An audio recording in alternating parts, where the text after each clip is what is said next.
उत्तराखंड के जंगलों में आग लगने का सिलसिला लगातार जारी है। जो नई घटना सामने आई है वो नैनीताल से सटे पाइंस के जंगल में है। आग इतनी भीषण थी कि पूरा जंगल जलकर खाक हो गया। स्थानीय लोगों के साथ मिलकर दमकल विभाग ने जंगल में लगी आग को बुझाने की नाकाम कोशिश की। ये जंगली इलाका वर्षों से खाली पड़े ITI भवन का एक हिस्सा भी जलकर इसमें सुहा हो गया। नैनीताल भवाली सड़क पर घने धुएं के चलते कई घंटे तक वाहनों की आवाजाही बंद हो गई। स्थानीय लोग वन विभाग की कार्यशैली पर सवाल उठा रहे हैं।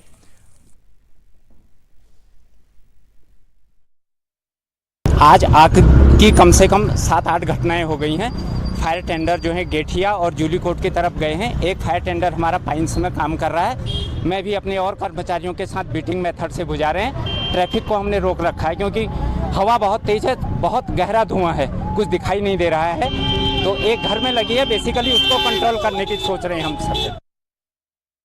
ये जंगल में आग लग गई है। अभी ITI का एक मकान जल गया है। अब एक रिहायशी मकान यहाँ भी है जो ऑन रोड है, इसमें भी आग लगने का खतरा है। और हमारी कैंप साइड में भी फायर आ गई थी, वो तो हमने किसी तरह कंट्रोल करी है, पर फायर आगे बढ़ गई है बहुत। आग कंट्रोल ही नहीं हो पा रही है। मैंने सुबह फायर फाइटर बुलाया था, 101 में फ़ोन किया था, वहाँ पे तो डिस्कनेक्ट हो गया था। 112 में करा था, फिर देहरादून से ही फ़ोन आया। फायर ब्रिगेड भी आया, पर वो कंट्रोल से बाहर हुए, उनका पानी खत्म हुआ, चले गए, उसके बाद दोबारा नहीं आए। और सीधे हम रुक करेंगे, हमारे संवाददाता किशोर रावत हमारे साथ जुड़ गए हैं तमाम डिटेल्स बताने के लिए। किशोर, सबसे पहले तो यही बताएं कि इस समय हालात क्या हैं। देखिए, सुबह नैनीताल के कुछ पहाड़ी इलाकों में आग लगी थी, तो MI-17 जो इंडियन एयरफोर्स का हेलीकॉप्टर है उससे आग बुझाई गई। नैनीताल जी लेके उसने आग बुझाई है।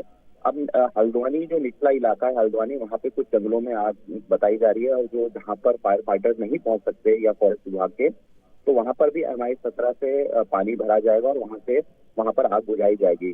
टोटल अगर उत्तराखंड में जंगलों की आग की बात करें तो पिछले 24 घंटे में 33 हेक्टेयर जंगलों में आग लगी है।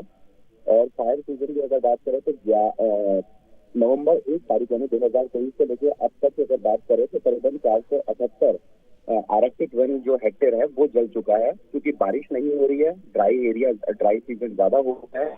अब ऐसे में लगातार जो जंगलों की आग है वो कुमाऊं के ऊंचाई वाले और गढ़वाल के ऊंचाई वाले इलाकों में ज्यादा फैल रही है। अब ऐसे में लगातार आग बुझाने की प्रक्रिया लगातार चल रही है कि आग बुझाई जाए जल्दी से जल्दी। जी किशोर, क्या मौसम ही इसकी बड़ी वजह है? बिल्कुल, बारिश नहीं होने की वजह से पिछले लंबे समय से बारिश नहीं हुई है, और जो नमी होती है हवा में वो बिल्कुल जीरो हो चुकी है, यानी ड्राई हो गया। और ऐसे में जंगल की आग और भड़क रही है। बारिश सबसे बड़ी वजह है कि अगर बारिश हो जाती तो शायद ये जंगलों की आग नहीं लगती, लेकिन फिलहाल बारिश नहीं होने की वजह से जंगलों की आग भड़क रही है। जी, जिन जंगली इलाकों में आपने आग बताया कि आग की घटनाएं हुई हैं, क्या उनके आसपास रिहायशी इलाके भी हैं?